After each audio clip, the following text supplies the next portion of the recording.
ଦେଖନ୍ତୁ ସାଙ୍ଗମାନେ ଆଜି ଆମେ କୋଉଠିକି ଆସିଛୁ। ଆଜି ଆମେ ସପିଂ କରିବା ପାଇଁ ଡିମାର୍ଟ ପଳେଇ ଆସିଛୁ। ମୋ ହବି ଆଉ ମୁଁ, କାହିଁକି ନା ସିଏ ଜବ୍ରୁ ଅଫିସରୁ ଜଲ୍ଦି ଆଜି ପଳେଇ ଆସିଥିଲେ, ତ ଆମେ ସାଥି ହେଇକି ପଳେଇ ଆସିଲୁ ଡିମାର୍ଟ। ଟିକେ ସପିଂ କରିବାର ଥିଲା ଆମର, କାହିଁକି ନା ଘରେ କିଛି ଗ୍ରୋସରୀ ସାମାନ ସରି ଯାଇଥିଲା। ଛୋଟ ପିଲାଙ୍କ ପାଇଁ ବି କିଛି ଖାଇବା ପିଇବା ସାମାନ ନେବାର ଅଛି, ଆଉ ପୂଜା ସାମାନ ବି ସରି ଯାଇଥିଲା। ତ ସବୁ ସାମାନ ଆମେ ସାଥିରେ ଏବେ ସବୁ ଧରିକି ଯିବୁ। ଦେଖନ୍ତୁ ଆମ ଟଲି ବି ଭରି ହେଇଗଲାଣି। ଏଥିରେ ଆମର ପୂଜା ସାମାନ ଆଉ କିଛି ଖାଇବା ଜିନିଷ, କିଛି ଘୋଷରୀ ସାମାନ ଏମିତି ସବୁ ଯାଇଛି। କାହିଁକି ନା ଏବେ ଟିକେ ବହୁତ ଶୀତ ପଡ଼ିଲାଣି, ତ ବାହାରକୁ ବାହାରି ଆଡ଼େ ବି ଥଣ୍ଡା ବହୁତ, ଶୀତ ବହୁତ ହେଉଛି। ତ ଆମେ ଟିକେ ଜଲ୍ଦି ପଳେଇ ଆସିଥିଲୁ।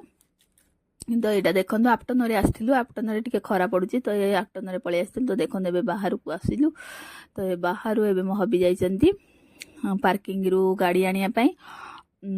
ତ ଆମେ ଟିକେ ମାନେ 3ଟାରେ ଆସିଥିଲୁ, ଏବେ 4ଟା 5ଟା ହେଇଗଲାଣି। କାହିଁକି ନା 2-3 ଘଣ୍ଟା ଲାଗି ଯାଉଛି ଡିମାର୍ଟ